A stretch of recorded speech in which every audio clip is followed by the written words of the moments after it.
За энэ хэсэгт энэ үйлдэл болон түүнийг илэрхийлдэг матриц. За ямар нэгэн матрицаар илэрхийлэх үйлдэлийн холбоо тэмдэглээнүүдийн тухай жоохон нэмэлт тайлбар өгье. Яагаад гэвэл энэ үйлдэл матриц гэдэг үгийг маш их хольж хэрэгэлдэг. Мөн тэмдэглээн дээр бас анхааруулжтай зүйл байдаг юм аа. Нэр нь бид нар энэ үйлдэлийн сэтгэлгээ бол 10 жилд бас жоохон дутуу сууж өгсөн байдаг. Тийм учраас багш нь жишээ 10 жилээс жишээ гаргаад хийж өгье. За нэг x тоо авъя. X тоо. За дараа нь түүнд нэг y тоо харгалзуулъя гэдэг. За ингээд ийм харгалзааг бид нар ингээ хүснийг хэлбэрээр бичиж болно. Хүснийг хэлбэрээр. За 1 дээр 1-ийг харгалзуулж. За 2 дээр 4-ийг, за 3 дээр 9-ийг харгалзуулъя. За 4 дээр хэд байх вэ гэд ингээд асууж болно. Тэгэх юм бол ихэнх хүүхдүүд энийг бол шууд хэлж जैन 4 дээр 16 харгалзнаа гэд. Тэгэхээр зэрэг ийм хүснэгтэн хэлбэрээр бид нар ийм нэг дүрм өгсөн байх нь шүү дээ. Ямар нэгэн тоод нэг тоог харгалзуулах дүрм. За тэгвэл энэ харгалзааг бид нар яаж бичтiin гэхээр зэрэг за x-ийг y-т харгалзуулнаа гэж ямар нэгэн дүрмээр харгалзуулнаа гэд ингэ бичиж ямар нэгэн дүрмээр харгалзуулна. За жишээлбэл 2 гэдэг тоог манай өгсөн дүрм ёсоор бол 4 гэдэг тоонд харгалзуулнаа гэд. Тэгэхэд энэ дүрм бол юу байна вэ гэхээр квадрат зэрэг дэвшүүлээ гэдэг ийм дүрм байж болж. За манай энэ дүрмийг юу гэж тэмдэглэж болж байна вэ гэхээр зэрэг KZD ч гэдэг юм уу квадрат зэрэгт дэвшүүлгээ. Иймэрхүү дүрм байж болох нь шүү дээ. Квадрат зэрэг дэвшүүлгээ. За энийг бид нэр 10 жилд яаж бичдэг вэ гэхээр ингэж бичдэг явдал байна. X гэдэг тоог энэ хаалтан дотор тэр тоог аваад тэгээд тэр тоон дээр тэр дүрмийг хэрэглээ гэж. За тэгэх юм бол одоо юу гарах вэ гэхээр y гэдэг тоо гарна гэсэн ийм тэмдэглэгийг үздэг. Тэгээд заримдаа энийг одоо би Кирилл Д үсэг уншиж болно. Эсвэл латинаар G үсэг гэдэг уншиж болно. Тэгэхээр зэрэг x гэдэг тоон дээр G гэдэг нэр бүхий дүрм хэрэглээд y гэдэг тоог гаргалаа гэж ингэж үздэг. За нөгөө талаас одоо би ялгаж үзэж чинь энэ бол маш чухал зүйл нөгөө талаас. Нөгөө талаас энэ гарсан тоог заримдаа өөрөөр тэмдэглэдэг. Яаж тэмдэглэдэг вэ гэхээр x гэдэг тоон дээр нөгөө дүрмийг хэрэглэхэд гарсан гэж өөрийнхөө тэмдэггүй хэрэглэдэг. Хэрэглэхэд гарсан тоо шүү гэсэн ийм тэмдэглэгийг бас хэрэглэдэг юм аа. Тэгээд энэ бол их чухал ойлголт байдаг. Чухал ойлголт. Жишээлбэл одоо бид нар 10 жилд f hot x гэд бичиг заншсан байна. Функц. Энийг хоёр янзаар ойлгож болох нь шүү дээ. Хоёр янзаар. f hot x гэдгийг x гэдэг тоон дээр f гэдэг нэр бүхий үйлдэлийг хийж гин гэж ингэж ойлгож болно. Энэ. Тэгэхээр энийг бол оператор буюу үйлдэл гэж ингэж ойлгодог. Эсвэл энийг x гэдэг тоон дээр f гэдэг нэр бүхий дүрмийг хийхэд, үйлдэлийг хийхэд гарсан үр дүн гэж ингэж ойлгож байна. Тэгэхээр энэ болохоор үйлийг хэлж байгаа. Үйлдэл. Ямар нэгэн үйлийг хийж байна. Нэг үйлдэл. Үйлдэл алгээр нь ч нэрлэж болно. Ер нь бол үйл гэд нэрлвэл зөв байж магадгүй. За энэ бол үр дүн байна. Тэр үлийн үр дүн байна. Үр дүн гэж. За ийм ялгаатай юм. Тийм учраас заримдаа бид нар зүгээр f hot x гэдгийг шаардлагатай үед нь үйл гэж ойлгоод шаардлагатай үед нь үр дүн гэж ойлгоно. Яг л энэ хоёр эквивалент учраас гэсэн. За энэ бол одоо бид нарт уг нь 10 жилийн сургалтанд энийг маш их одоо тогтоо зааж өгөх ёстой ийм зүйл байдаг юм аа. Энийг байдаг юм аа. За тэгээд хүүхдүүд болон багш нар энэ дээр анхаарна үстэй. За одоо энүүнтэй төсөөтэй зүйлийг хэдүүлээ сонирхъя. Энүүнтэй төсөөтэй зүйлийг. За энэ дээр ямар нэгэн одоо k вектор өгööдөг. За a гэдэг k вектор. За тэрэн дээр ямар нэгэн үйлдэл хийгээд b гэдэг k векторыг гаргаж авна гэж. Ингэж хэлж байна. Энийг сая ёсоор ингэж тэмдэглэж болно. A гэдэг энэ бол ирэмблэгдсэн тоон дээр ямар нэгэн үйлдэл хийгээд B гэдэг тоог гаргаж авна гэх. Тэгэхээр энэ ч тоо, энэ ч үйлдэл. За энэ ч тоо, ирэмблэгдсэн тоо, матриц боловч ирэмблэгдсэн тоо энэ бас үйлдэл. Энэ бол яг адилхан тэмдэглэгээ шүү дээ. Адилхан тэмдэглэгээ. За жишээлбэл одоо бид нар дасгал хийж болдог. За A-гийн оронд A1, A2 гэдэг ийм тоо авч. A1, A2. За энэ үйлдлийн хооронд ямар нэгэн үйлдэлийг сонирхож. Жишээлбэл одоо юу гэдгийг за 0 за 1 1 0 гэдэг юм уу. За ийм үйлдэл сонирхоо. За сөрөг 1 0 гэдэг. Энэгээр бид нэр 90 градус эргүүлэх үйлдэлийг хийж яасан шүү дээ. 90 градус эргүүлэх үйлдэл. За ингээд За тэгвэл энэ тэр 90 градус гэдэг үйлдэлийг эргүүлдэг матрич байна. Энэ матрич. За ингээд хийх юм бол манай энэ бета гарна. Энэ ёсоор бол сөрөг А2 үржихээр А1 гэдэг ийм тоо гарах нь шүү дээ. Ийм тоо. За энийг бид нэр яаж тэмдэглэдэг вэ гэхээр энэ үйлдэлд харгалзах матрич гэж ийм дарамт үсгээр тэмдэглэнэ. За тэгээд энэ А тэгээд юу гарч ийн вэхээр манай энэ болохоор Б гэсэн үг. Б гарч ийна гэж ингэж тэмдэглэж байгаа. Ингэж тэмдэглэж. Тэгэхээр зэрэг энэ одоо бол ямар зүйлийг хийж гин вэ гэхээр ийм зүйлийг тэмдэглэнэ. Ямар нэгэн А гэдэг кэж вектор дээр нэг үйлдэл хийхэд энийг оператор гэнэ. Нэг оператороор үйлчлэхэд гэж ингэж ярина. Өөр нэгэн кэж вектор гарна, өөр нэгэн. За тэгвэл энэ операторыг ямар нэгэн матрицаар төлөөлүүлээд бичиж болно. Тэгэхээр энэ матрицын үржих үйлдэл матрицаар үржүүлэхэд Б гарна гэдгийг эквивалент ойлгох хэрэгтэй. Энэ хоёрыг. За тэгээд энэс цааш янз бүрийн номон дээр бас өөр сайхан тэмдэглэгээ байдаг. За ямар тэмдэглэгээ байдаг вэ гэхээр энэ үйлдэлийг заримдаа энэ Б-г энэ А гэдэг тоон дээр энийг хийхэд гарсан үйлдэл шүү гэдэг нь гарч байгаа зүйл бол кэж вектор байна. Энэ А дээр энэ үйлдэлийг хийхэд гарсан үр дүн шүү гэж ингэж тэмдэглэж байгаа юм. Өөрөөр хэлбэл энэ f от x гэдгийг ингэж тэмдэглэж яасан байна. f от x гэдгийг. За энэ бол одоо бидний тогтоож хоцрох ёстой. Одоо энэ удаа хилээд байгаа хамгийн чухал зүйл байна. За өгсний нэг доор нь товчлоод ингээд бичээдгий. Ер нь бол бид нар юг хэлж болж байна вэ гэхээр ямар нэгэн матрицаар кэж векторыг үржижээвэл тэр матриц бол ямар нэгэн үйлдэлийг төлөөлнө. Операторыг. За тэгээд энэ үр дүнг яаж бичиж болох вэ гэхээр энэ А дээр тэр үйлдэлийг хийсэн үр дүн шүү гэж ингэж бичиж болно гэдэг. За энэ бол бидний нэг чухал юу байна вэ? Энэ бол бидний чухал тэмдэглэгээ байна. Энэ. За ингэж сайхан таарлтан. За яг энийг одоо ингээд сайхан тогтоож цацрах хэрэгтэй. Эргээд энийг харсан ч гэсэн энийг энэ үйлдэлээр илэрхийлж гин шүү гэж ингэж хэлж болж байна. За нөгөө талаас одоо энэ үнтэй холбоотой тэгээ нэлээд хүмүүсийн эргэлзээтэй байдаг зүйл байна. За одоо эндээс би хосмог аваадах. Эндээс би хосмог авъя. Эндээс хосмог авах юм бол энийг одоо индекс гэж үзээд энэ бол энэ үр дүн энэ индекс шүү. Индекс гэж үзээд тэгээд бара кэж векторын бараа болно. За үйлдэл А гэдэг. Ингээд бараа болно. За энэ тэмдэглэгийг хэвээр болно. Нөгөө талаас энэ матрицаас хосмог авах юм бол эхлээд эндээс хосмог авна. А-гийн хосмог дараа нь юу болох вэ гэхээр зэрэг энэ операторын хосмог нь ингэж гарч ирнэ. Операторын хосмог нь. За энийг заримдаа бид нар юугаар сольж болдгоо гэхээр А гэдэг вектор дээр энийг хосмог үйлдэл гэж ингэж нэрлэж байна. Энийг болохоор энэ хосмог оператор гэж ингэж нэрлэдэг. За тэгээд дараагийн одоо тогтоох ёстой. Энийг одоо хамгийн товчоор яаж бичих вэ гэхээр зэрэг бид нар ингээд хэрвээ энэ индекс дотор энэ үйлдэл ямар нэгэн дээр А гэдэг ингээд үйлчилж явах юм бол энийг яаж ойлгох вэ гэхээр энэ А гэдэг кэж вектор дээр энэ эрмит хосмог ийм оператороор үйлчилж байна гэж ингэж ойлгож болох нь шүү дээ. Тэгэхээр энийг бол энээс шууд дүрм гэдэг ингээд хүлээж авч байна. Энээс шууд дүрм гэж.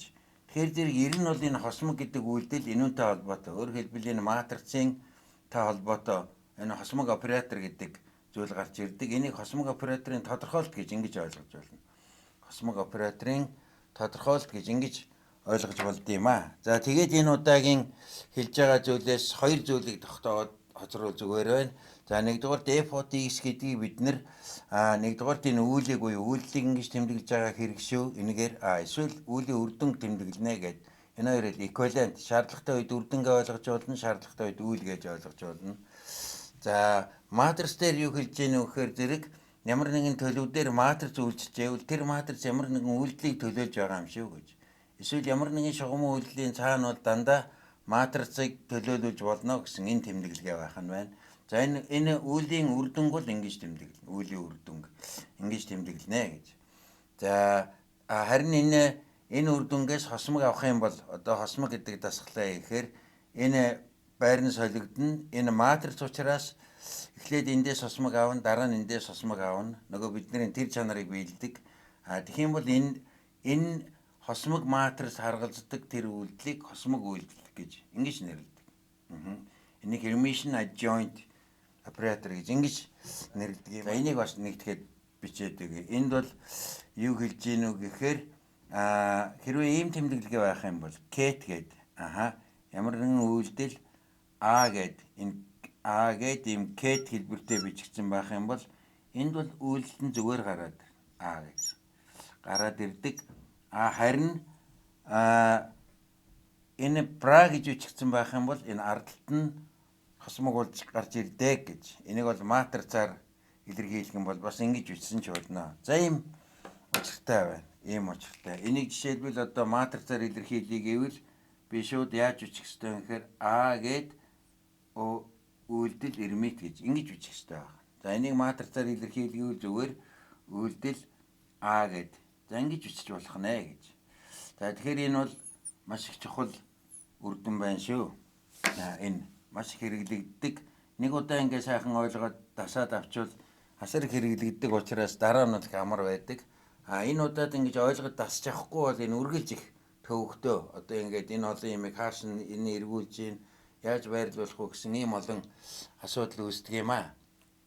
За тэгээд одоо бол энэ дэш бид нэр ямар нэгэн үйлдэл бол шугамн үйлдэл бол матрицаар илэрхийлэгдэнэ.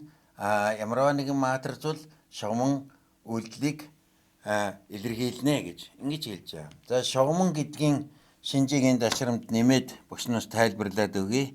Энэ дашрамд жишээлбэл ямар нэгэн үйлдэл шугамн гэж юу хэлж гин үү гэхээр за би лямбда А гэж юм. Лямбда тоо А гэдэг ket вектор, за мю гэж Б гэдэг ket вектор гэж.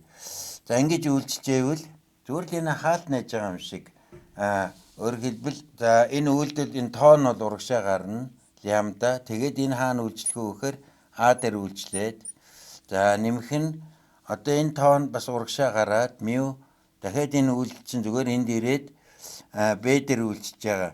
За энэ шинжтэй байвал энэ бол шугамн үйлдэл гэж ингэж нэрлэдэг шүү дээ. Шугамн оператор гэж. Тэгэхээр энэ шинж бол яг матрицтай адилхан шинж байна. Матрицтай адилхан. Энэний цаана ямар нэгэн матриц байх юм бол за лямбда А гэд ингээд нэрлэхээр лямбда лямбда А. За нэмэх нь мю Б гэд.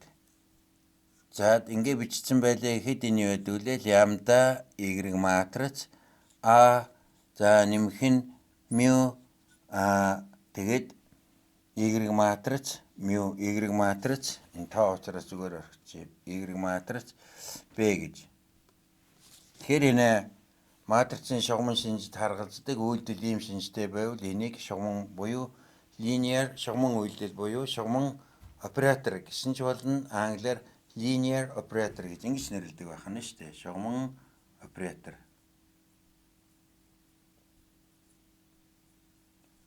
Оператор.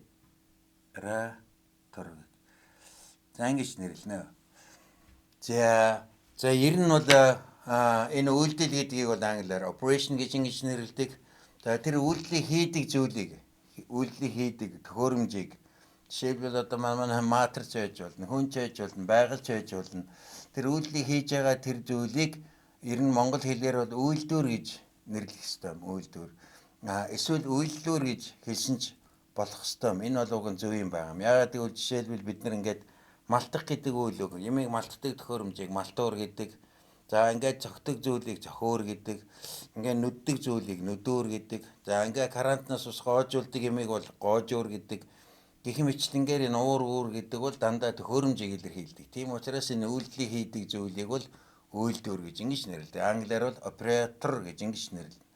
Үйлдвэр энэ operator бол хүн ч байж болно, амьтан ч байж болно, байгальч байж болно, бидний зохион бүтээсэн машин тэрэгнийч одоо хийж байгаа ямар нэгэн үйлдэл, ямар нэгэн үйл байж болно гэж ингэж хэлье. За үйл гэдэг бол хамгийн ерөнхий нэр. Энэ operation гэдэг бол хамгийн ерөнхий нэр.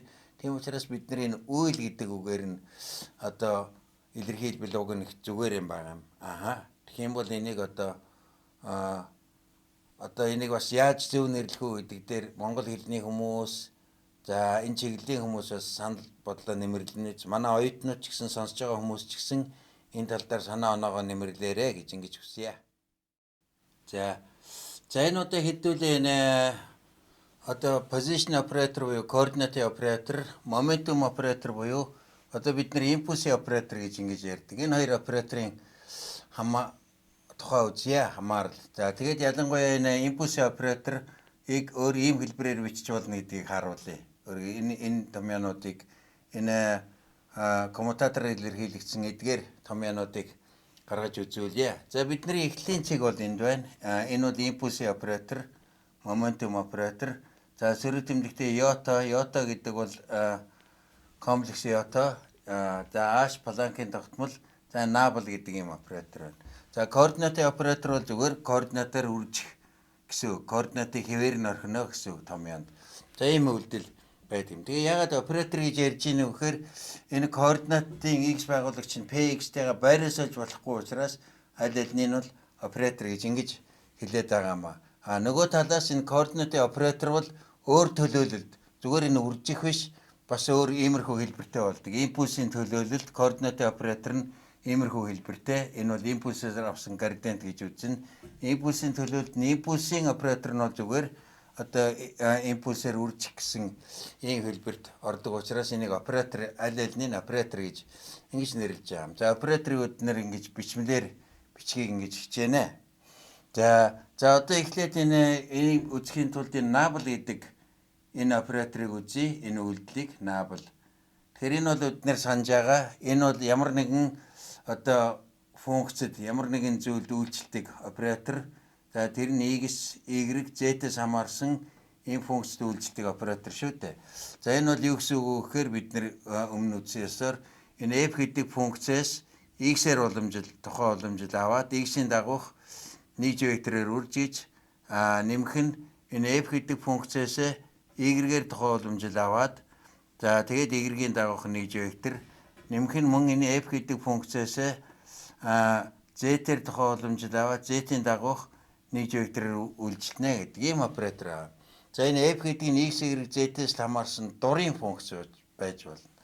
Тийм учраас одоо энийг юу гэж хэлдэг вэ гэхээр бүх for all дурын эсвэл for any ямар ч хамаагүй f гэдэг функцийн хувьд гэж ингэж бичигдэх юм шүү дээ.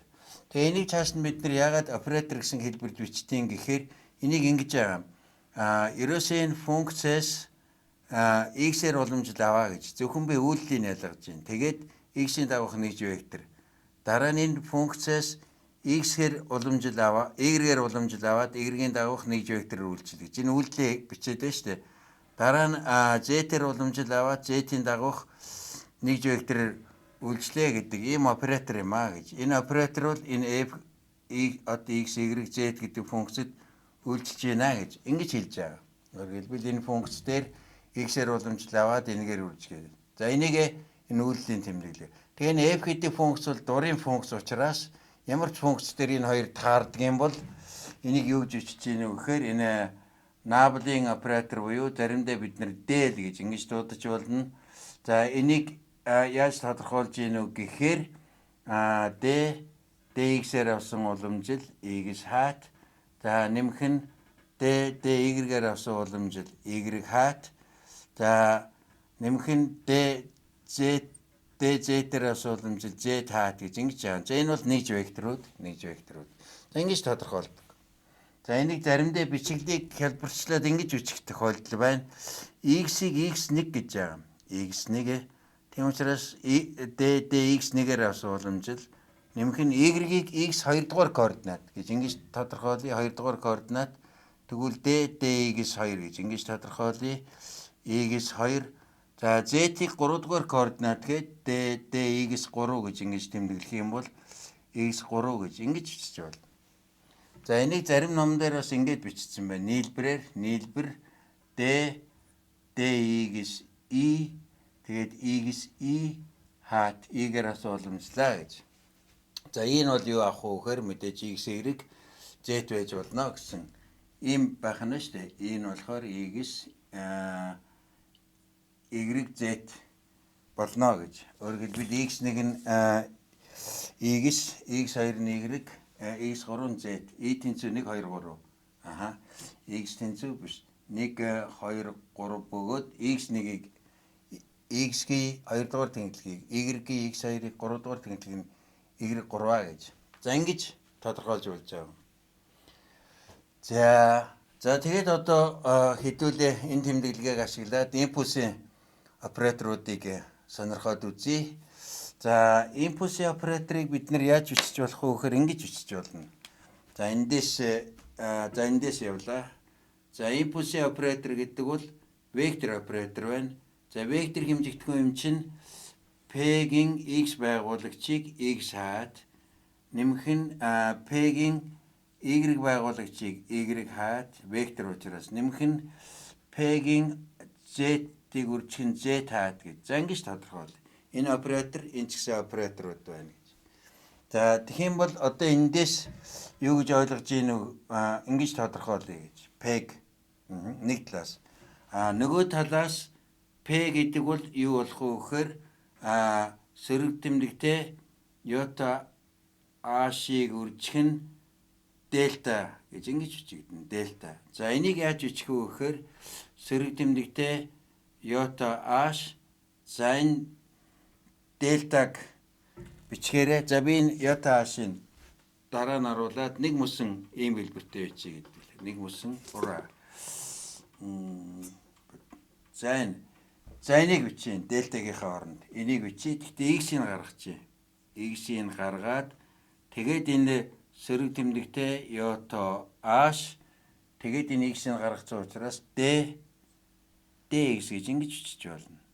За яагаад ингэж бичиж гэнэ үү гэхээр энэ тоо бол векторын хаанч үржигдэнэ, операторын хаанч үржигдэнэ. Энд нь оруулаа бичиж.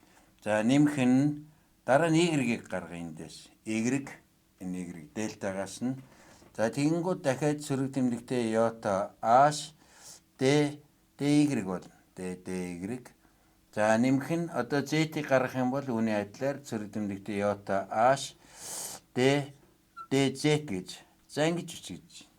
За энийг бас яаж бичиж болох нь вэ гэхээр x e, за сөрөг тэмдэгтэй йота H, за dx e гэд нийлбэрээр бичсэн ч болно. Сумма y-гээр авсан сүм гэж. За эндээс харах юм бол энэ px бол энүүнтэй тэнцвэр байна. Px, py бол энүүнтэй тэнцвэр байна. Pz бол энүүнтэй тэнцвэр байна. Тэгээд одоо бид нар энэ p гэдэг операторын 3 байгуулагчийг бол бичиж болгоно шүү дээ. 3 байгуулагчийг. За тэрийг одоо яаж бичиж гин вэ гэхээр би энд ингэ биччихье. Ерөөсөө px гэдгийг за энд багтаагаад биччихье.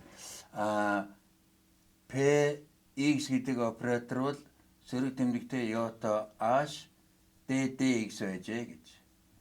За y гэдэг оператор бол сөрөг тэмдэгтэй йота H dy юм аа гэж.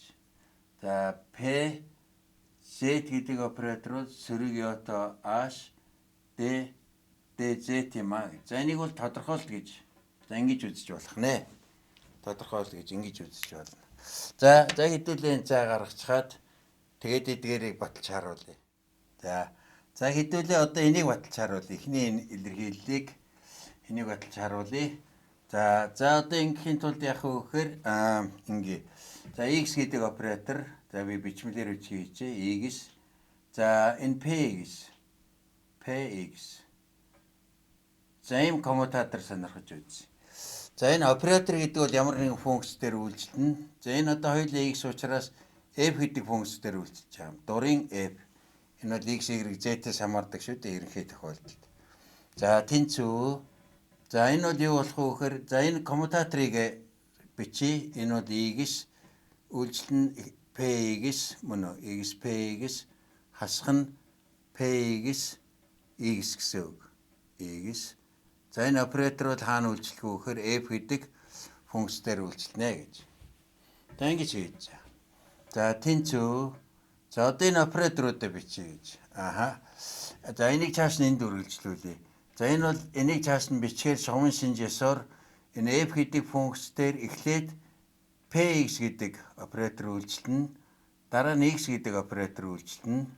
За хасах нь одоо F гэдэг функц дээр эхлээд X гэдэг оператороор үйлчилнэ. X дараа нь гарсан зүйлээс P X-ээр үйлчилнэ. P X-ээр.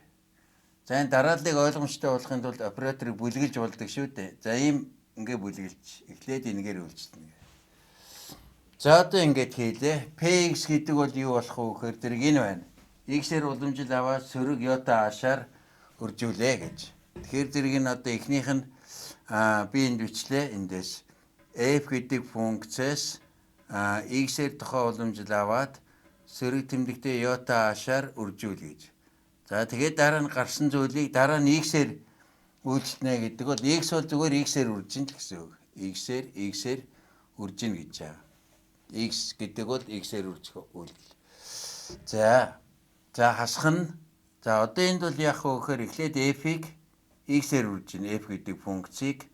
За тэгээд гарсан зүйл дээр нь Px гэдэг үйлдэхийн тэрний юу болох вэ гэхээр энэс dx-ээр уламжил аваад сөрөг йота аашаар үржинэ гэж байгаа. Сөрөг йота аашаар үржинэ гэж. За энэ үйлдэлийг одоо цааш нь үргэлжлүүлээд хийгээд явъя. За тэнцүү. За энэ сөрөг йота ааш гэдэг бол тоо учраас бүгднгээс нь гаргачихъя. Сөрөг тэмдэгтээ йота аашийг. За тэгэхээр зэрэг энэ бол юу үлдэх вэ гэхээр X-ийг үржих нь df-с dx-ээр авсан уламжил гэж ингэж үлдэнэ. За хасах нь за одоо энд бол харин юу үлдэх вэ гэхээр үржүүрээс уламжил авчихна шүү дээ. Тэгэхээр X-ээс уламжил авахаар нэг гарна F үлдэнэ. F. За нэмэх нь дараа нь X-ийг үржих нь энэ F-ээс уламжил авна. Тийм учраас df-с dx-ээр авсан уламжлаа гэсэн. За ийм зүйл гарах юм байна. За одоо эндээс энэ хаалт нээсний дараа энэ хураагдж байна. F уламжлыг үржих нэгс, энэ F уламжлыг үржих нэгс энэ хасах тэмдэгтээ хураагдаад энэ хоёр хасхын нэмэх болоод юу үлдчихэ вэ гэхээр зэрэг зөвхөн йото ааш тэгээд F гэж ингэж үлдчихэ. Йота ааш. Тэгэхээр энэ ямар зүйл байна вэ гэхээр энэ хоёр үйлдэл энэ үйлдэлийг хийсээр байтал энэ юутай эквивалент байна вэ гэхээр зүгээр л энэ үйлдэлийн оронд энэ F гэдэг функцийг йота аашаар үржүүлсэнтэй ижлэх юм байна шүү дээ. Йота аашаар үржүүлсэнтэй ижлэх юм байна. Тэгэхээр энэ коммутатораар өөрөөр хэлбэл ийм төвөгтэй үйлдэлийг хийхэд ингэж хураагцаар агаад йота аашаар үржүүлсэнтэй ижлэх юм байна. Энэ бол дурын F гэдэг функцийн хувьд биелдэг юм гэж хэлж байгааг юу гэж хэлдэг гэхээр X гэдэг оператор за Px гэдэг операторын коммутатор нь бол энэ бол оператор гарна. Энэ юутай эквивалент байна вэ гэхээр зүгээр тэр функцийг йота аашаар үржүүлсэнтэй эквивалент байна гэж. За тэгээд энэ бас үйлдэл байх нь шүү дээ. Тэгээд ингэж хийж байгаа юм. Өөрөөр хэлбэл хоёр үйлдэлийн коммутатор нь йота ааш байна гэж. Ингэж гарч байгаа. За XP-ийг болохыг үзүүлье. За энийг бараг та нар өөрсдөө хүүхдүүд дасгал хийгээд үзэж болно. За та нар нэг пауз авчихад тэгээд дасгал хийгээд үзээрэй. За одоо энийг харуулъя. Жишээлбэл XP-ийн коммутатор гэж. За одоо энийг сонирхыг гэвэл за энэ бас бичмэлээр ингэж бичиж. За энэ мөн ялгаагүй дурын F гэдэг функцд үйлчлэнэ гэж ингэж ойлгоно. За F нь бол X, Y, Z-ээс хамаарсан функц. За одоо би коммутатороо бичлээ. X PY хасах нь PY X гэсэн үг. За X за энэ янд үйлчлэх вөхөр F-д үйлчлэнэ. За би одоо арай товч бичээ явчих. Энэ F-д эхлээд Y-гээр үйлчлэнэ. PY. Тэгэхээр яах ёстой вөхөр DF-с DY-гээр уламжил авчаад сөрөг йото аашаар үржүүлээд өгнө. За гарсан тоог X гэдэг чинь зүгээр X-ээр үржинэ гэсэн үг. X оператор. За хасах нь за эхлээд X-ээр үржинэ. Өөрөөр хэлбэл F-ийг X-ээр үржээд өгнө. За тэгээд гарсан зүйл дээр нь Y оператор хийн. Энэ нь болохоор DY-гээр уламжил авчгаад тэгээд юугаар үржүүлээд өгөх вэ гэхээр сөрөг йото аашаар үржүүлээд өгөө. Та учраас би араас нь ч бичсэн болно.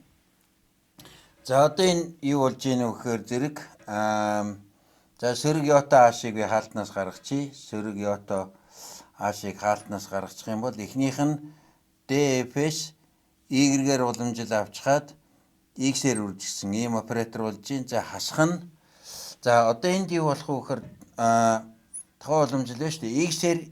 X-ээс Y-гээр уламжил авахаар тэг гарна. Тгийг үржих нь F нэмэх нь дараа нь X-ийг үржих нь DF-с DX-ээр авсан уламжлаа гэж. За ингэж хийж. За одоо энэ хоёр уламжил бол хураагдж байна. Энэ үйлдэл хийх шаардлагагүй хоорондоо хураагдаад энэ бол тэг учраас ерөөсөө тэгээр үржүүлсэндээ тэнцвэ. Энэ юутай ажиллах юм байна вэ гэхээр тэг буюу тэг гарах буюу за энийг яаж бичих вэ гэхээр ингэж ойлгож байна. Ерөөсөө f гэдэг функцийг тэгээр үржүүлж байна гэж ингэж ойлгож байна. Тэг f(x)-ийг. Тэгэхээр энэ f ямар ч функц байсан ялгаагүй энэ үйлдэл бол тэгээр үржүүлэх үйлдэлтэй ажиллах юм байна гэж. За ингэж хийж байгаа. За энэ хоёр адилхан байна. За y px мөн ялгаагүй хийгдэнэ. Яг энүүнтэй адилхан хийгдэж штэ. Y px. За одоо энийг сонирхъя. Өөрөөр хэлбэл x гэдэг оператор, за y гэдэг байрлалын оператор. За энэ мөн үйлдэл учраас мөн л f-д үйлчлэнэ. X z-ээс хамаарсан функц. За энэ бол юу болох вэ гэхээр за коммутатор юм чинь эхлээд y-гээс y хасах нь y за x гэдэг ийм үйлдэлүүд байна. Y(x). За энэ хаана үйлчлэх вэ гэхээр f-д үйлчлэнэ гэсэн. F-д. За тэнцүү. За энэ бол одоо юу болох вэ гэхээр y-гээс y гэдэг оператор хаана үйлчлэх вэ? F-д үйлчлэнэ. За хасах нь y ба x гэдэг оператор та хаана үйлчлэх вэ гэхээр f-д үйлчлэнэ. За одоо энэ координатын төлөөлөлт гэж ер нь бол бид нэг координатын төлөөлөл хийгээд байгаа. Явандаа бид нар төлөөлөл үүснэ. Координатын төлөөлөлт энэ y гэдэг бол операторууд y-гээр үржих гэсэн. Y координатор x оператор бол x координатор үржих үйлдэл гэсэн. Хасах нь за f энийг бол одоо яаж яах гэхээр энэ x оператор чинь x-ээр үржих үйлдэл, энэ бол y-гээр үржих үйлдэл гэж. Одоо энэ бол зүгээр жирийн координатууд болчихно.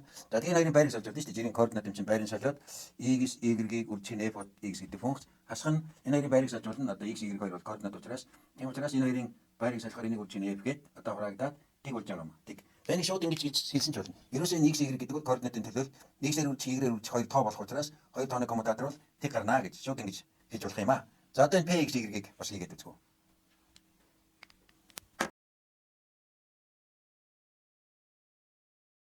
За та нар хийж чадсан гэж найдаж байна. За энийг хэдүүлээ товч бүлгээд хийгээд үзье. За p x ба p y оператор байна. За тэнцүү. За мөн энэ дурын f гэдэг функц үйлчлэнэ гэсэн үг. За дахиад үчлээ p x оператор, p y оператор энэ бол f-д үйлчлэнэ. Хасах нь одоо p y p x f гэж. За ингэж бичиж байгаа. Энэ бол юу гэсэн үг вэ гэхээр эхлээд энэгээр үйлчлэнэ, дараа гарсан юм дээр энэгээр үйлчлэнэ гэж ингэж хэлнэ. Тэгэхээр энэ үйлдэлийн чанарыг ашиглаад бид ингээд бүлгэлж болно шүү дээ. Эхлээд энийг хийн, эхлээд энийг хийнэ гэж. За ингэж ойлгох хэрэгтэй. Үйлдлийн дураараа бүлгэлдэг чанарыг ашиглаж байна. За тэнцүү. За одоо энэ pp гэдэг аль алийг хийхээр зэрэг йота хаш гарна. За би тэрийг бүгднгээс нь хаалтнаас гаргачих. Зэрэг йота хаш. За x дээр ч нэг йота хаш болтон тоо y дээр ч нэг йота хаш болтон. Тийм учраас хоёр удаа хийхэд шууд квадрат гэдэг ингээд гараад ирж байна. За одоо энэ бол юу гэсэн үг вэ гэхээр үлдснээ хийж байна. Энэ бол f-с эхлээд юугаар уламжлал авах вэ гэхээр x-ээр уламжлал y-гээр уламжлал авах гэсэн үг. Энэ y-гээр эхлээд y-гээр уламжлал авна. За дараа нь x-ээр уламжлал авна. x-ээр уламжлал авна. За ингэж хийж байна. За хасах нь дараа нь яах вэ гэхээр энэ f-с эхлээд x-ээр тухай уламжлал авна. За дараа нь яах вэ гэхээр y-гээр тухай уламжлал авна гэж. За ийм шинж байна. За одоо энийг бид нар цааш нь яаж хийж болох вэ гэхээр тухай уламжлалын шинж шүү дээ. Хоёр тухай уламжлалыг бол авахта байран сольж авч болдоо гэж тухай уламжлалуудыг. Өөрөлдвөл функцээс эхлээд y-гээр нь аваад дараа нь x-ээр нь авсан ч болно гэж. Энэ хоёр бол хоорондоо тэнцүү байдаг гэж шүү дээ. Тэгээд одоо яаж ийм нэхэр энэ хоёр хураагдаад хэд болж байна вэ? Тэг гарахна гэж. За энэний цааш шинж бол юу байсан байна вэ гэхээр тухай уламжлалуудын байрыг сольж болдго юм а гэсэн энэ шинжтэй холбоотой байжээ. За энүүнтэй адилхан одоо y-гээс z нь тэг болно, y-z нь тэг болно, z-y нь бас тэг болно. За энэ ямар ч хоёр координатууд байсан тэг болно. Ерөөсөө энийг бүр яаж амархан ойлгож болох вэ гэхээр зэрэг координатууд y-гээс e гэж, y-гээс g гэд. Яг адилхан координатууд бол хоёулаа координатын оператор байх юм бол үргэлж тэг гарна гэж. За энийг p e гэж, p y гэж, g гэж. p1 гэвэл px гэсэн үг, p2 гэвэл py гэсэн үг гэх мэтлэн. Тэгэх юм бол энэ ч гэсэн мөн хоёулаа адилхан учраас тэг гарна гэж. p x y байсан ч тэгээ x z байсан ч тэгээ гэж. Харин одоо энд юу үлдэж байна вэ гэхээр x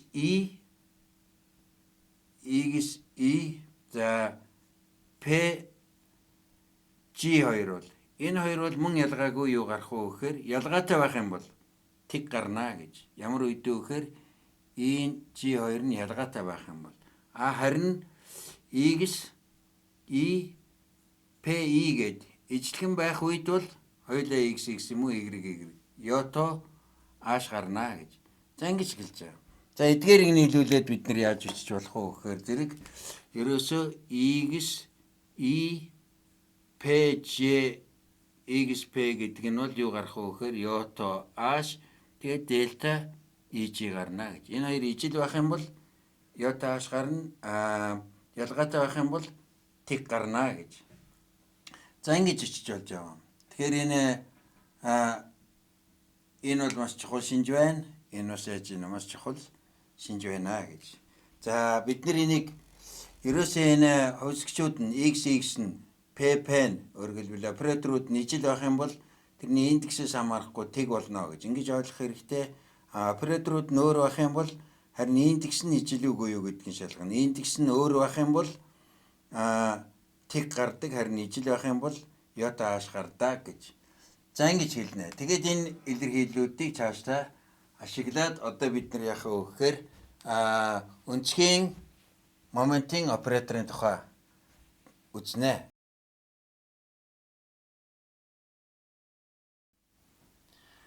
За одоо хэдүүл маш чухал зүйл үзнэ. За энэ бол хоёр үйлдэлийн коммутатор гэдэг зүйл юм байна. Тэгэхээр хоёр үйлдэл байв. Жишээлбэл одоо ийм жишээ аваад үзье л да хэдүүлээ. За хамгийн энгийн үйлдэл байна. Жишээлбэл одоо ингээд за нэг хүүхэд ом сүмсэх гэдэг ийм үйлдэл байна. О гэж тэмдэглэжээ. За ом сүмсний дараа гутал өмсөх гэдэг ингээд тэмдэглэж омс. Тэгэхээр омсоо өмсчихэд гутлаа өмснө. За энэ үйлдэлийн дарааллыг солиё. Эхлээд гутлаа өмсөе. За дараа нь тэрэн дээр омсоо өмсөе. Тэгэхээр та нар ингээд төсөөлөд үзэх юм бол энэ хоёр үйлдэл бол хоорондоо тэнцүү биш байна гэж. Тэнцүү биш. Тэгвэл энэ хоёрын зөрөө гарах хэрэгтэй. Энэ хоёрын зөрөөг коммутатор гэж байгаа юм. Тэнцүү биш. Тэнцүү байх юм бол зөрөө нь тэг гэсэн үг. Тэгэхээр энэ хоёр тэнцүү бишийг бид нар энэ хоёрын зөрөө буюу коммутатораар нь олж болдго юм аа. Коммутатор гэдэг нь ямар үг вэ гэхээр энэ хоёрын байр шилжихийг англиар commute гэж ингэж нэрлэдэг. Энэ хоёр үйлдэлийн байр шилжихийг бол commute гэж ингэж нэрлэдэг. Байр шилжих. Тэгэхээр энэ commute гэдэг үгнээс гаралтай коммутатор гэдэг ийм үг байна. Байр шилжих. За тэгээд яаж тодорхойлдог вэ гэхээр А, Б үйлдэл хийгээд А үйлдэл хийх, А үйлдэл хийгээд Б үйлдэл хийх хоёрын зөрөөг коммутатор гэдэг юм дөрвөлжин хаалтан дотор А ба Б-гийн коммутатор гэдэг юм дөрвөлжин хаалтанд хоорондоо таслалтайгаар ингэж тэмдэглэнэ. Ингэж тэмдэглэнэ гэдэг үл. За одоо ерөөсөө энэ дөрвөлжин хаалт А таслал Б гэдгийг коммутатор гэж ойлгоод юу гэж ойлгох вэ гэхээр А Б-гийн үр жүүрээс асах нь Б А-гийн үр жүүр гэж ингэж ойлгож байна. Дараал гэж. За тэгээд одоо энэ коммутаторын маш чухал чанаруудыг хэдүүлээ үзье. Энэ чанаруудыг үзэх хэрэгтэй. За коммутаторын хамгийн чухал шинжийг эхлээд үзье. За энэ ямар шинж байдгийг гэхээр за би А Б гэдэг ингэ бичиж. А Б гэдэг үйлдэл ба С гэдэг үйлдэлийн коммутатор гэж. За ийм зүйлийг. За энэ бол дараалц үйлдэл учраас ингэ тэмдэглэж болно. За энэ ямар шинжтэй байдгийг гэхээр би тогтоох арга. Энэ коммутаторын хаалтнаас А-г ингээ урагшин түлхэж гаргаж байгаа юм. Тэгэх юм бол А урагшаа гараад хаалтанд коммутаторын хаалтан дотор Б ба С үлдэнэ. За нэмэх нь дараа нь одоо энэ хоёр үр жүүрээс Б-гийн арагшин түлхээд гаргаж байгаа юм. Коммутаторын хаалтнаас. Тэгэхээр зэрэг А С-ийг хэлж үлдээд А ба С-ийг үлдээд тэгээд энэ Б нь арагшаа түлхэж гарч байгаа юм. За ингэж тогтоодог. За энэ чанар байна. Энэ чанар. За энэ чанарын баталгаа хэдүүлээ хийж үзье. Энэ чанарын баталгаа хийж үзье. За А Б гэдэг энэ коммутатор С. За энэ юу гэсэн үг вэ гэхээр зэрэг энэ А Б гэдэг үйлдэл байна. А Б гэдэг үйлдэл. Энэ бол үн чанарт ямар үйлдэл вэ гэхээр эхлээд Б үйлдэл хийхэд дараа нь А үйлдэл хийнэ гэсэн үг. За нийлээд нэг үйлдэл гэж байгаа юм. Нэгээд. За хасах нь энийг бол нэг үйлдэл гэж ойлгох нь шүү дээ. Хасах нь С гүржих нь энэ үйлдэл байна. С ба энэ А Б хоёр үйлдэлийн зөрөө гэж ингэж бичигдэнэ. За одоо би энийг яаж бичиж болох вэ гэхээр зэрэг үйлдэлийг дураараа бүлэглэж болдог. Энэ үйлдэлийн үндсэн чанар байгаа шүү дээ бас бүлэглэж болдог тийм. Тийм учраас энийг дураараа бүлэглэж болно. Бүлгийн хаалтыг аваад ингэ бичсэн ч болно А Б Ч үлдэл гэж. Энэ бол юу гэсэн үг вэ? Эхлээд Ч хийн, дараа нь Б хийн, дараа нь А хийн. Хасах нь Ч А Б гэж. За ингэж хичээ.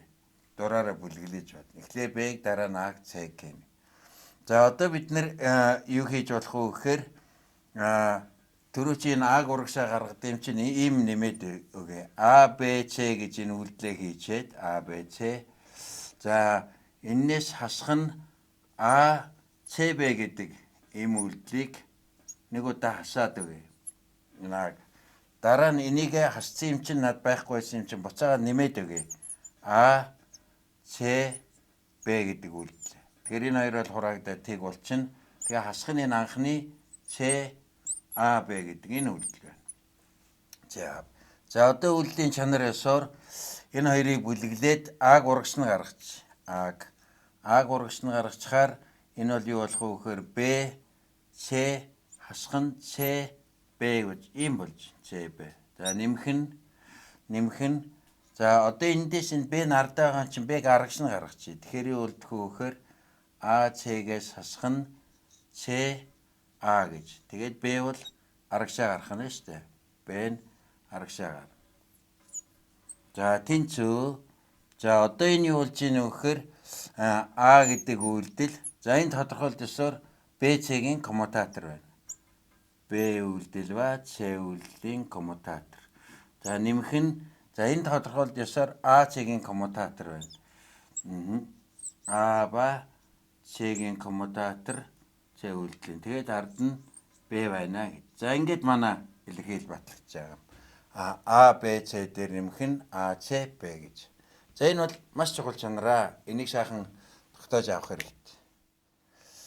За дараагийн чанар байна. Дараагийн чанарыг би жоохон догол мөрнөөс ард нь бичиж. Энэ их тогтоох чухал чанар. Нөгөөдөл нь харьцангуй амархан чанар байдаг. За энэ бол юу байна вэ гэхээр А ба Б-гийн коммутатор. Хэрвээ энэ хоёрын байрыг сольчих юм бол Б ба А-гийн коммутатор гээд байрын солих. Энэ хоёр бол шууд тэнцүү гардггүй тэмдгийн эсрэгээр солигддог. За энэ чанар байна. Өөрөөр хэлбэл энэ коммутаторын хоёр үйлдэлийнх нь байрыг солихоор тэмдгийн эсрэгээр солигддог.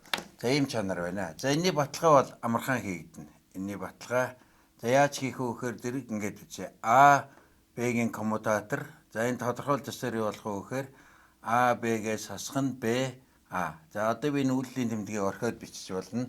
Товчлоод. За тэгээд эндээс хасах тэмдэг гаргаад бичиж. Хасах тэмдэг гаргачих юм бол Б А-гаас хасах нь А Б гэж ингэж бичиж байна.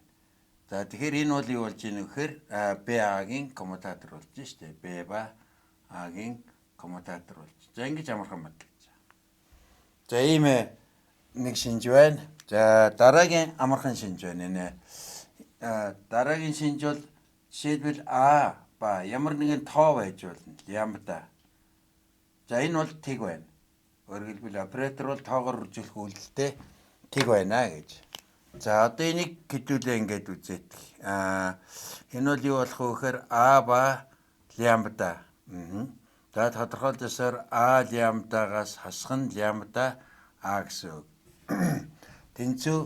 За энэ тоо учраас үйлдлийн хаач гарч бичигдэж болдог. Тэгэхээр лямбда А гэж урд нь бичиж болно. Хасах нь лямбда А гэд энэ хоёр хураагдаад юу гарах вэ гэхээр тэг гарах нь шүү дээ. Тэг гардаг. За тэг гардаг бас нэг нөхцөл байж болно. Тэр бол одоо энэ байна. А гэж мэдээж. Өөртөөгөө коммутатор нь ямар гарах вэ? Тэг гарна. Энэ А гэхээр А-гаас хасах нь А гэд шууд тэг гарч болно. Тэгэхээр тэг гардаг ийм нөхцлүүд байж болж байна. За дараагийн нөхцөл байж болно. Энэ чухал дасгал. За энэ бол А Б гэдэг коммутатор байна. А Б гэдэг А ба Б-гийн коммутаторыг ямар нэгэн тоогоор гаднаас нүржүүлээд өгөх юм бол энэ тоог яаж болох вэ гэхээр А гэдэг операторыг үржсэн байж болно. Дотогш нь эсвэл Б гэдэг операторыг А-гийн үлдээгээ зөвхөн Б гэдэг операторыг үржиж байгаа байж болно. За энэ дүрмийг эсрэгээр нэг хэрэгэлдэг. Энэ дотроос тоогийн гарагш нь болгож гадагш нь коммутаторын хаалтны гадагш нь гаргадаг байх нь шүү дээ. За энэний баталгааг хэдүүлээ хийгээд үзье. Энэний баталгааг. За энэ бол за лямбда А Б гээд А Б-ийн коммутатор. За тодорхойлолтоор лямбда юу болох вэ? А Б-гээс хасах нь БА гэж. Ингэж бичигдэнэ. БА. Тэгэхээр энийг яаж бичиж болох вэ гэхээр энэ лямбда А Б гэдэг ингэ бичиж болно. Лямбдаг нь агаар үзүүлсэн байж болно. Хасах нь энэ лямбдагийн энийг алгасаад лямбда А гэдэг ингэж бичиж болно. Яг тэгвэл тоо бол үйлдэлээ хаач очиж болдог шүү дээ. За ингэж харах юм бол энэ бол юу болж ийн вэхээр лямбда А ба Б-ийн коммутатор болж. Лямбда А ба Б-ийн коммутатор. За үүнчлэн энэ лямбдаг Б дээр аваач бичиж болно. Чөлөөтөөс илэгдэг учраас Б-г нь үржээд за хасах нь лямбдаг Б гэж ингэж бүлэглээд А гэд ингэж үзье. Тэгэх юм бол энэ юу болж ийн вэхээр А ба лямбда Б-ийн коммутатор болж шүү дээ. Лямбда Б-ийн коммутатор болж. За энэ бол бас их чухал чанар байх нэ. За дараагийн чанар байна. За энэ нэлээд их түгээмэл хэрэглэгддэг чанар. За А гэдэг оператор, за Б дээр нэмэх нь С гэдэг. За энэ бол энэ хоёр чанар нэлээд шовгон чанар гэж ингэж нэрлэгддэг. За энэ бол юутай тэнцүү байх вэ гэхээр зэрэг хаалт нээж байгаа мэт коммутатор. Өөрөөр хэлбэл А Б хоёроор нэг коммутатор үүсгээд нэмэх нь А С хоёроор нэг коммутатор үүсгэнэ гэж. А ба С-гээр. За энэ яг дистрибьютив шинж гэдэг шүү дээ. Энэ А Б дээр ч хэрэглэн С дээр ч хэрэглэнэ гэдэг. За үүнтэй төсөөтөө бас ийг бичээдгий. За А дээр нэмэх нь Б. За тэгээд С гэдэг. А дээр нэмэх нь Б ба С-ийн коммутатор. За энэ бол юу болох вэ гэхээр хаалт нээж байгаа юм шиг А С-ийн коммутатор.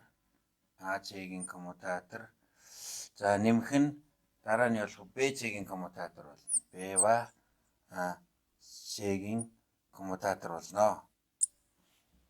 За энэ хоёрыг бас бүлэглээд үзчихье. Ер нь бол энэ хоёрыг хамтд нь бүлгэлж үздэг. Тоогоор үзэхээр ингээд аль нэг гишүүнийг үржүүлж гин агаар үзэхээр дистрибьюшн гэхээр энэ агаар гишүүн болгонд нь дистрибьюшн хийж гин гэдэг. Энэ хоёр чанарыг нийлүүлээд бас шугамн чанар гэж үзэж болдго юм аа. Шугамн чанар болно гэдгийг бол харуулж болно. Энэ хоёр холбоотой чанар. За тэгээд энэ хоёр адилхан учраас би нэгийг баталж үзүүлье. Нэгийг та нар өөрсдөө дасгал хийгээд үзээрэй. За энэ А Б дээр нэмэх нь С-г хэдүүлээ батлаад явъя. За юу болох вэ гэхээр за А за Б дээр нэмэх нь С. За тэнцүү. За энэ бол юу болох вэ гэхээр А Б дээр нэмэх нь С гэдэг оператор. За хасах нь Б дээр нэмэх нь С-г нэг оператор гэж үзэн шүү дээ. Б дээр нэмэх нь С нийлээд нэг юм оператор А гэж. За ингэж хийгээд. За одоо энэ оператор шугамн чанараасаар энэ бол юу болох вэ гэхээр А Б болно. Хасах нь А С болно.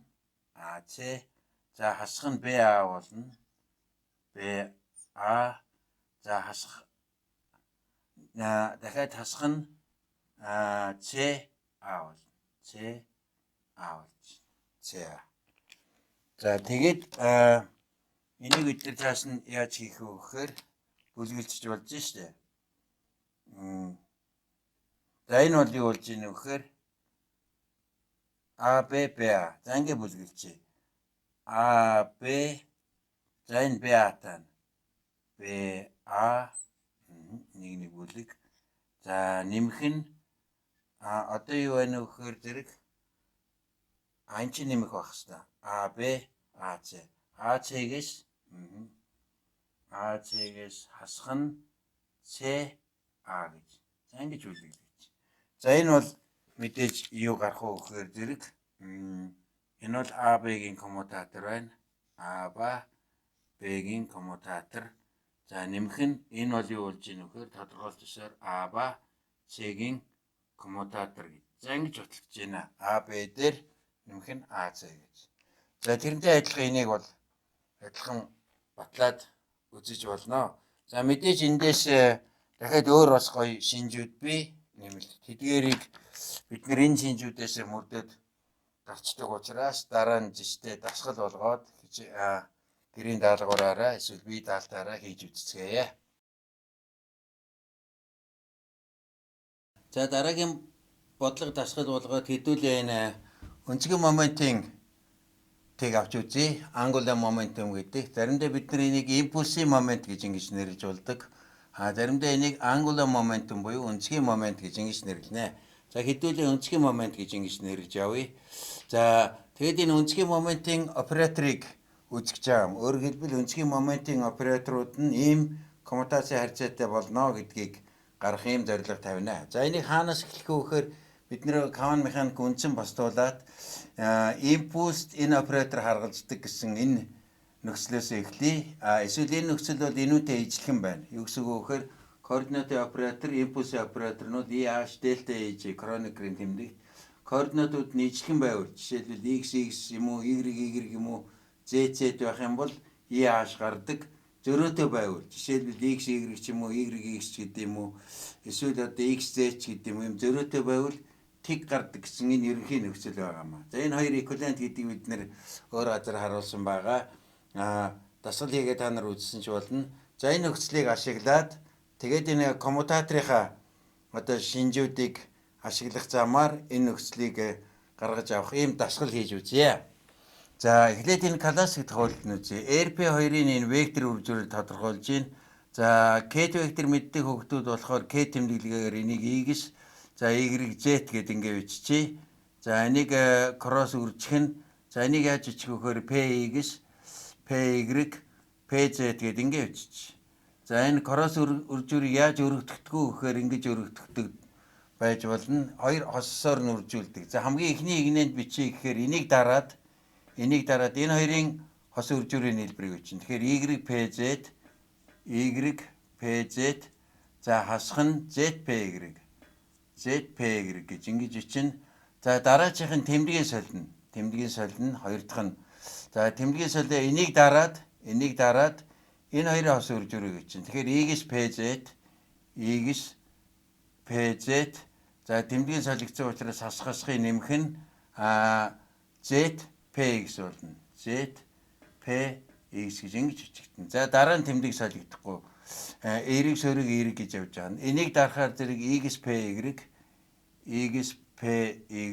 за хасах нь YPZ гэж. YPZ гэсэн. За ийм илэрхийлэл гарна. За энэ бол манай шинэ вектор байгаа юм. Энэ L гэдэг вектор. Тийм учраас L гэдэг векторын гурван байгуулагчийг LX, LY, LZ гэдэг ингэ бичиж өгдөг. Тэгэхээр LX бол энэ үнэтэй тэнцүү байна. LY бол энэ үнэтэй тэнцүү байна. LZ бол энэ үнэтэй тэнцүү байна гэдэг. За энэ илэрхийллийг ашиглаад бид нар цаашаа явна. За одоо юу гэж үзэх вэ гэхээр квант механикийн ёсоор за энэ бол LX-ийн тодорхойлолт, энэ LY-ийн тодорхойлолт, энэ LZ байгуулагчийн нь тодорхойлж байна. Вектор байгуулагчийн тодорхойлолт. За мэдээж L-ийн квадрат гэвэл юу болох вэ гэхээр зэрэг L квадрат гэхээр энэний квадрат нэмэх нь энэний квадрат байна. Модулын квадрат болохоор LX-ийн квадрат нэмэх нь LY-ийн квадрат нэмэх нь LZ-ийн квадрат гэж ингэж ойлгоно. За би энд LX-ийг бас задлаад биччихье хэрэг болох учраас LX гэдэг бол за энийг бас ингэж бичиж болдго юм аа. X-ийн дараа Y байна. XY тэгээд PZ гэж энэ гурван өөр нэр байх хэрэгтэй. Хасах нь энэ хоёрын байрыг солино. Z, P, Y гэж ингэж бичиж болдог. Y гэвэл Y-ийн дараа Z байна. Тэгээд энэ нэрийн солигдохоор YZ юм чи X байж таараа хасах нь X, PZ гэж энэ хоёрыг солиод. За LZ-ийн дараа буцаад тойроод ирэхээр XY X болно гэсэн үг. Тийм учраас X за нэр нь солигдоод энд Y байна. 3 нэгс 3 байна. Хасах нь Y P X гэж бичиж болно гэж. За энэ бол энэ үнэтэй яг таарч байгаа. X P Y P Z Z P X хасах нь X P Z Y P Z хасах нь Z P Y гэдэг. За энийг одоо хэдүүлээ цаашаа сайхан ашиглаад явна. Энэ бол классик тохиолдол шүү дээ. Классик тодорхойлолт. За одоо яах вэ гэхээр энэ Y PZ-үүдийг оператор гэж үзнэ. Оператор. Өөрөөр хэлбэл ийм шинжтэй. Коммутаторынх нь ийм шинжтэй гэж ингэж үзнэ. Тэгээд одоо бид нар эдгээрийг энийг хэдийг оператор гэж үзвэл энийг бас харгалж оператор гэж ингэж үзнэ. Оператор. Тэгээд одоо энэ операторуудын коммутаторуудыг олох юм бодлого хийж үзье. За оператор учраас би энэ бичмлэр биччихье. За L-ийг бичмлэр ингэж бичиж болно. L гэд. За L. За L-X ба жишээлбэл за L Y2-ын коммутаторыг сонирхё гэж. За энийг би оператор гэж үзнэ. Өөрөөр хэлбэл энэ тоонуудыг оператор гэж үзээд энэ шинж биелнэ гэж. За одоохондоо бичиглэлийг хэлбэрчлээд энийг дарамлаар нь бас бичээ явж. Яагаад гэвэл энэ бичмэл нь хүүхдүүд тэр болгонд дасааг байдаг учраас төөрөх гээд байдаг. За харин L-ийгээ бол гоё энэ скрипт буюу бичмэлээрээ бичээд явъя. За тэнцүү. За цаашаа явлаа. За энэ коммутатор, энэ хоёрын коммутатор L-X-ийн хооронд энийг тавья. Y PZ за хасхан Z PY таслал. За одоо L-Y-ийн коммутаторыг тавина. Y учраас Z PX хасхан X PZ гэж. За тэнцүү. За тэнцүү. За одоо тэнцүүг нь би эндээс үргэлжлүүлье. Тэнцүү. За одоо энэ бол юутай төсөөтэй байна вэ гэхээр энүүнтэй төсөөтэй байна. Өөрөөр хэлбэл А дээр нэмэх нь Б, С дээр нэмэх нь Д гэдэг нийлбэрүүчиг. Тэгэхээр энэ яадаг вэ гэхээр яг хаалт нээж байгаа мэт. Өөрөөр хэлбэл А цэгийн коммутатор, А Д-гийн коммутатор, Б цэгийн коммутатор, Б Д-гийн коммутатор яг хаалт нээж байгаа мэт бичигдэнэ. За энэ чанар ёсоор одоо яаж бичих вэ гэхээр за энэ хоёрын коммутатор Y P Z таслал Z PX-ийн коммутатор. За нэмэх нь энэ хоёрын коммутатор.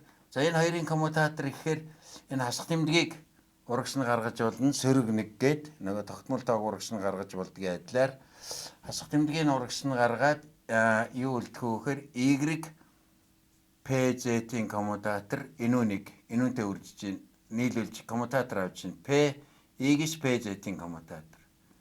За одоо энэ хоёр байна. Энэ хоёр гэхээр хасах нь Z PY-ийн коммутатор таслал тавиад Z PX-ийн коммутатор. Z PX-ийн коммутатор. За одоо энэ хоёр гэхээр хасахын нэмэх нь юу үлдэх вэ гэхээр Z PY. За тэгээд X PZ гэж. За ингэж бичгэнэ. X PZ гэж. За ингэж бичигдэнэ. За энэ тасранд бид нэр дахиад нэг зүйлийг бол хэлж болно. X Y2 бол X Y2 бол хоёр тоогоор үрждэг үйлдэл учраас байрны солигдоод тэг болчихно. X Y тоогоор үржих, Y X тоогоор үржих бол ижлэх юм байна. Энэ X Y гэдэг бол үйлдэл нь бол зөвхөн тоогоор үржих үйлдэл шилждэг шүү дээ. Тэрнтэй адилаар PX PY хоёрын коммутатор нь тэг болно. За энийг яагаад тэг болж ийм нэхээр энд X-ээр авсан тухай уламжил, Y-гээр авсан тухай уламжил. Тийм учраас тухай уламжлуудын байрыг сольж болдог шүү дээ. Эхлээд Y-гээр тухай уламжил аваад дараа нь X-ээр авах үйлдэл, эхлээд X-ээр уламжил аваад тухай уламжил аваад дараа нь Y-гээр тухай уламжил авах үйлдэл тэнцүү гэдгээс энэ нөхцөл гардаг. За энэ хоёр нөхцөлийг бас тооцох юм аа. За тэгээд цаашаа хэдүүлээ явъя. Тэнцүү. За одоо энийг сонирх энийг. За энийг сонирхохоор энэ ижил авах хэвээр ижил юмнууд. Ижил юмнууд нь PZ, Z энэ хоёр ижил байна. За энэ Y-ийг авахаар энд PY алга байна, PY алга байна. Тийм учраас PY-гүүд байхгүй учраас энэ удаад энэ Y-ийн тоо болоод урагшаа гарчна. За тэгвэл байрын бас хамаагүй сольж болдоггүй. За дараа нь энэ Z-ийг харахаар энд PZ-тэй учраас энийг үлдээж болохгүй. Харин PX-ийг харахаар энэ талд нь X алга байна шүү дээ.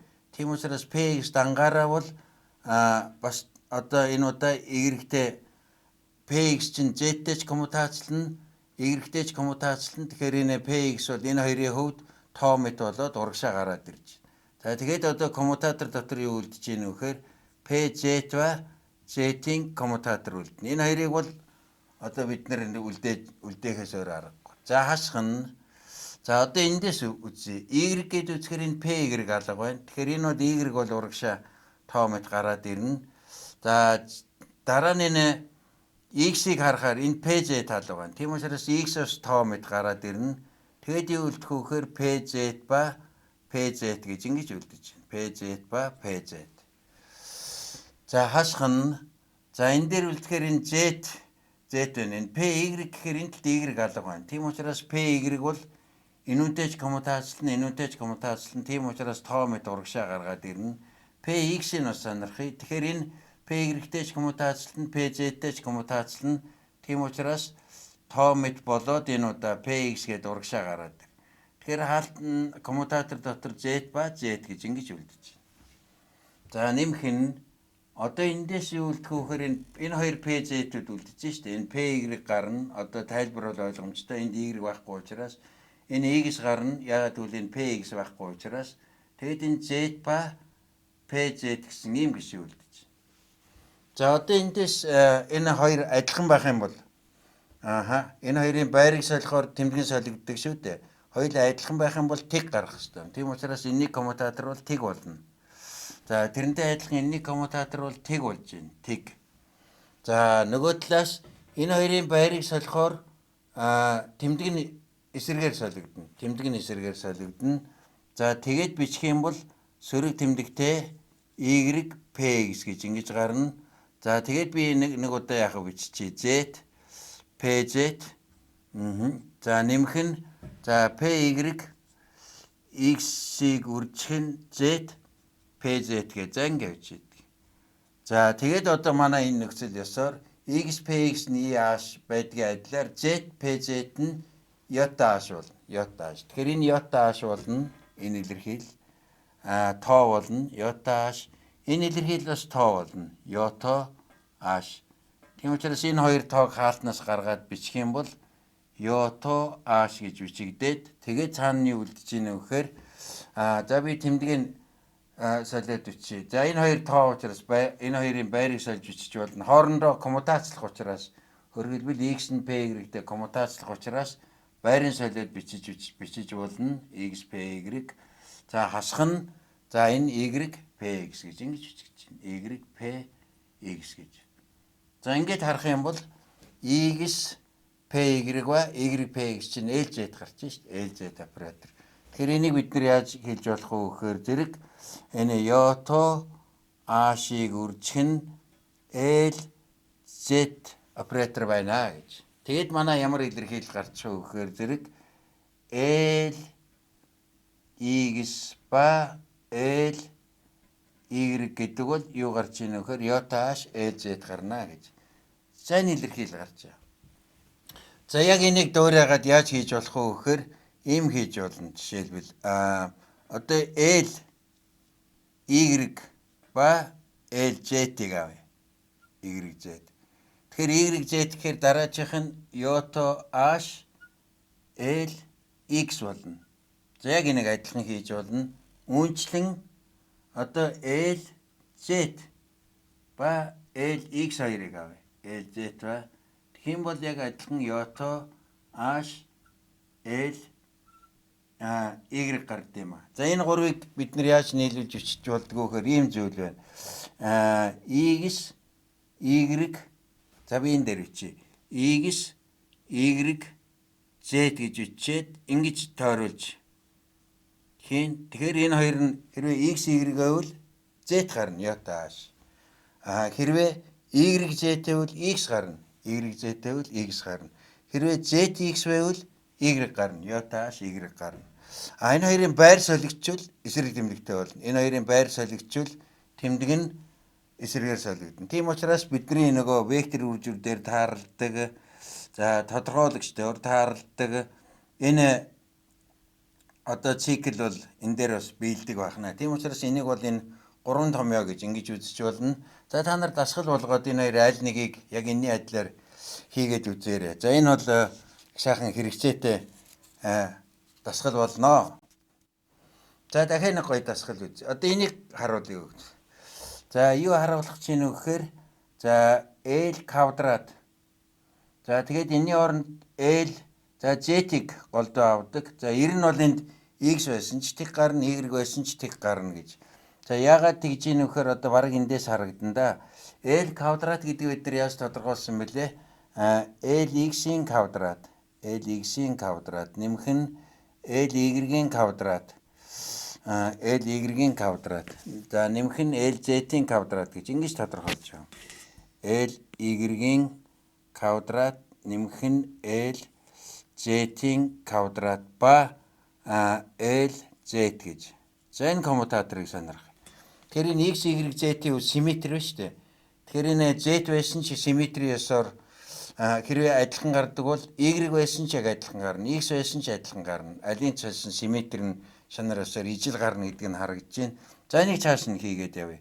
За одоо энэ нийлбэрүүд учраас гишүүнчлэн салгаж байна. Одоо энэ чанар ёсоор тэгэхээр зэрэг юу болох вэ гэхээр эндээ эхлээд энэ хоёрын үрд коммутатор L x квадрат L z-ийн коммутатор. За нэмэх нь дараа нь юу гарах вэ гэхээр L y квадрат L z-ийн коммутатор. Дахиад нэмэх нь юу гарах вэ гэхээр L z квадрат L z-ийн квадрат ба L z-ийн коммутатор гэж. За ингэж гарна. За тэнцүү.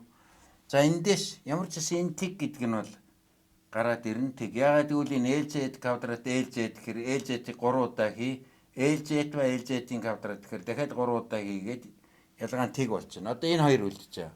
За энэ хоёр дээр энийг юу гэж үзэх вэ гэхээр L x-ийг 2 удаа хий гэсэн үг. Энэ L y-ийг 2 удаа хий гэсэн үг. 2 давтаж. Өөрөөр хэлбэл энэ чанар гараад ирнэ. Энэ чанар ёсоор. За тэр чанарын ёсоор одоо цаашаа явлаа. Энэ L x 2 удаа байгаа учраас 1 удаа урагшин түлхчихээр L x гараад ирнэ. L x. Тэгээ цаана нь юу үлдэх вэ гэхээр L x ба L z үлдэнэ. L z. За нэмэх нь одоо L x-ийг нэг арагшин түлхэж ардлынх нь. Тэгэхээр зэрэг энэ урдлынх нь L x ба энэ L z коммутатор үлдээд тэгээд ард нь бичигдсэн L x нь гараад ирнэ. За энэ чанарыг хэрэгжилж байна. Энэ хоёр ижлэх юм байвал А-гийн урагшин нэг удаа түлхэж байгаа мэт. Тэгээд дараа нь энэ Б-гийн арагшин түлхээд гаргаж байгаа мэт хийн. Тийм учраас энийг юу гэж үзэх вэ гэхээр L x гэж хоёр оператор гээд нэг удаа L x-ийн урагшин түлхээд нэг удаа арагшин түлхэж байгаатай адил байна. За үүний ёсоор үүнтэй адил ёсоор энэ байна. Тэгэхээр L y-г нэг удаа урагшин түлхэгдэнэ. L y. Тэгээд ардлынх нь L y ба L z үлдэнэ. За дахиад энэ ардлынх нь L y-г арагшин түлхэнэ. Тэгэхээр эхлээд коммутатор нь үлдээд L y ба L z. Тэгээд L y нь арагшаа түлхтээд гарчихна. L y. За тэнцүү.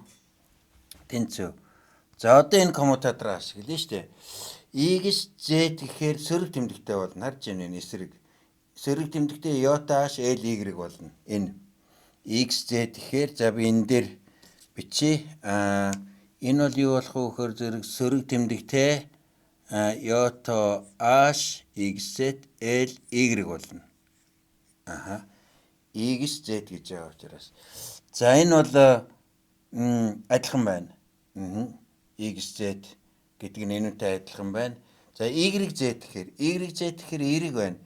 Y z гэхээр зэрэг Y z сөрөг тэмдэгтэй ядааш L x болно. Энэ бол юу болох вэ гэхээр зэрэг Y z эерэг тэмдэгтэй шүү. L x болно. Нэмэх тэмдэгтэй йота h L x болно. За энэ бол адилхан байна. За тэгээд одоо эдгээрийг тооцоолоод бичье. Тэгэх юм бол юу гарах вэ гэхээр зэрэг тэнцүү. За би ямар ч байсан энэ йота h-ыг бүгднгээс нь гаргачихъя. Йота h-ыг. За тэгээ хаалтан дотор энэ хоёр үлдэн байрын сольж болохгүй L x L y гэдэг зүйл үлдэнэ. За дараа нь энд нэмэх нь энэ болохоор энэ сөрөг тэмдэг байсан. Энэ сөрөг тэмдэгтэй L x L y. За дараа нь энэ бас X z нь адилхан учраас мөн сөрөг тэмдэг гарч ирнэ. Мөн сөрөг тэмдэгтэй. Одоо бол энэ нь Y. L y L x гэдэг ийм зүйл үлдэнэ. За нэмэх нь одоо энэ бол эерэг тэмдэгтэй юм чинь L y L x гэдэг зүйл үлдэнэ. За нэмэх нь энэ нь болохоор бас l x шүү дээ. Тийм учраас l x ба l y гэж. За ингэж үлдэж байна. За одоо эндээс юу гарч ийн вэ гэхээр l x y нэг x y хоёр бол хураагдчихж чинь энэ хоёр адилхан учраас хураагдчихж чинь. За y x нь y x-тэйгээ адилхан учраас энэ операторууд хураагдчихж чинь. Өөрөөр хэлбэл энийг хийчээд энийг хийх хоёр бол тэг болно шүү дээ. Тэгээд энэ бол юу гарах вэ гэхээр тэг гарах нэ. Тэг оператор. Энэ юу гэсэн үг гэхээр энэ хоёрын байрыг сольж болно гэж. Энэ хоёр бол коммутацлагдана гэж. За ингэж гарч байгаа. За энийг сайхан дасгал болоод энэний оронд x-ийг аваад тэг болохын ч юм уу y-ийг аваад тэг болохыг нэг удаа үзүүлэх юм бол та нарт их сургамжтай дасгал болно. За энэ дасгал бол их чухал байлаа.